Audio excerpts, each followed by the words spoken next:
We have successfully negotiated an agreement on a final adopted budget. Is there anything that this man can't do? After months of negotiation, on the last day, Zohran has secured a deal with City Council.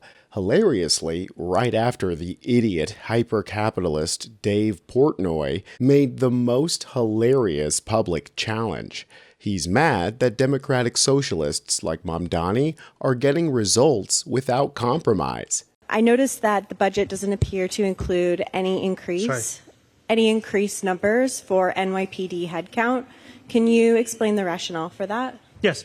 So I've been talking to all agency heads about ways to find savings, and Commissioner Tisch and I were able to identify ways to keep the NYPD headcount at the originally authorized 35,000 while also meeting all of our crime-fighting needs and implementing the new programs that were announced earlier this year. This may be one of the hardest things that he's been able to get through so far. He made a lot of conservatives and moderates angry with this deal because it didn't increase the NYPD's headcount. Instead, all he had to do was give in to the city council's demands. The council voted to establish a new rental assistance program aimed at helping New York City facing evictions or in the shelter system who aren't eligible for the City Fighting Homelessness and Eviction Prevention Supplement Program. Once the legislation passes, the Mamdani administration has agreed to drop its appeal of a lawsuit brought by Mayor Eric Adams. Now, you might be wondering, this seems like a good thing. Zohran was seemingly able to get everything he wanted so easily here. And without getting too into the weeds, it's because he's sort of bluffed, or the political equivalent to it, when he proposed he would increase the headcount of the NYPD. Instead, it seems like he was never actually serious and just used that as leverage to get the city council to renegotiate their frankly fiscally irresponsible voucher program. They're still going to do it, it's just going to be a lot more directed towards homeless people and not bankrupt the city. Frankly, it's a masterclass in playing politics, knowing when to hold your cards close to the chest, even when it means annoying the base. Because at the end of the day, this builds trust in democratic socialists as doers, as those who provide, not just promise. Zohran himself isn't shying away from stating that fact. And we raise taxes on the wealthiest New Yorkers, instead of taking more from those with the least. Throughout this process, I've been reminded of the words of the Austrian economist, Friedrich Hayek. If socialists understood economics, they wouldn't be socialists. If these past months have shown us anything, it is that socialists not only understand economics, just as well as the capitalists who came before, but that we can solve their years of mismanagement through an embrace of our principles. And as an extra cherry on top of this situation, this only comes a day after Dave Portnoy went on Fash News and decided he was going to not only embarrass himself live on TV, but also set up the best political run of all time. This really worries me. So you I'm not might sure. run against Mamdani. I would love to run against. If I was going to run, it would be here. Can I win here? I have no idea. I don't know the demographics, whether I get enough votes. There's a lot of people who like me in New York City. I know that. I've done a lot of good in New York City when I wasn't thinking about politics, whether it's the Barstool Fund, pizza places. So it wasn't for show. Portnoy has no idea what the people of New York want. They don't even like his pizza reviews. I've seen him getting run out of multiple businesses. When these conservatives go out and actually talk to people on the ground, they find out that no one is buying their crap. New York City had a bunch of primaries last week. We saw a bunch of socialist candidates win. Did you happen to vote in those primaries? I did. Do you feel comfortable sharing who you voted for? I vote for Brad Lander. I voted pretty much down the line for those socialist candidates. If you had the opportunity, would you vote for a socialist? 100%. Why? Because it's better for the people. No one even knows what socialism means. Okay, no one knows what capitalism means. They're just like all buzzwords.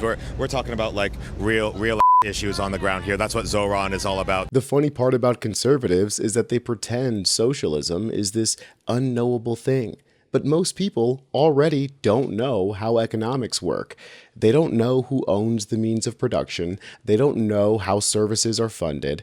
All they care about is that they pay taxes, and so they expect the government to do things for them. And so far, capitalists have not been doing that.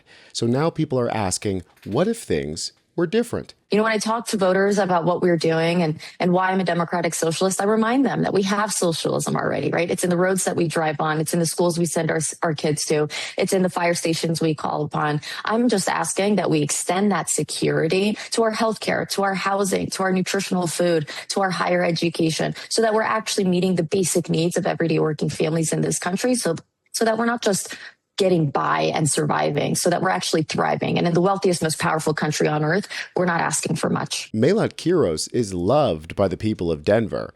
And I think the important part of that is that this is a universal message. Finally, we have politicians who are unafraid to say that they will fight for us, and they mean it. That is why today I am personally endorsing for Congress Melat Kiros, everybody!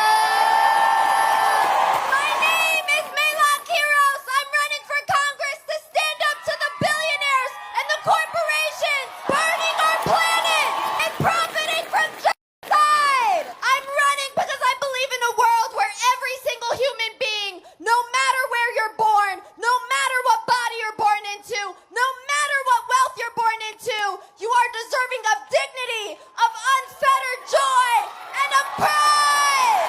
Get your ballots in by Tuesday! Make your voice heard! The notion that democratic socialism can't work outside of major cities is starting to be dismantled. It's working in New York, it's working in Maine, and I think it's going to work in Denver too. And hell, it might even work in Florida with Oliver Larkin. Where in America would this platform not sound amazing? What are your 5 main policy proposals? Medicare for all, housing first, universal child care, abolishing ICE, and more than anything, the thing that I'm the most focused on is publicly financed elections. Okay. Yeah. Wow. That's cool. The abolition of ICE. Yes.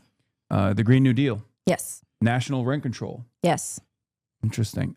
Ending the embargo on Cuba. Yes. Ending the embargo on, or ending the war in Iran. Yes. Ending aid to Israel. Yes. Sanctioning Israel. Yes. A free Palestine. Yes. All right.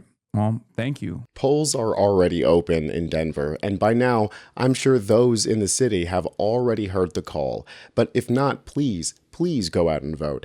I know that turnout projections are already looking incredible, and we know that the more voters turn out, the more Democrats tend to win.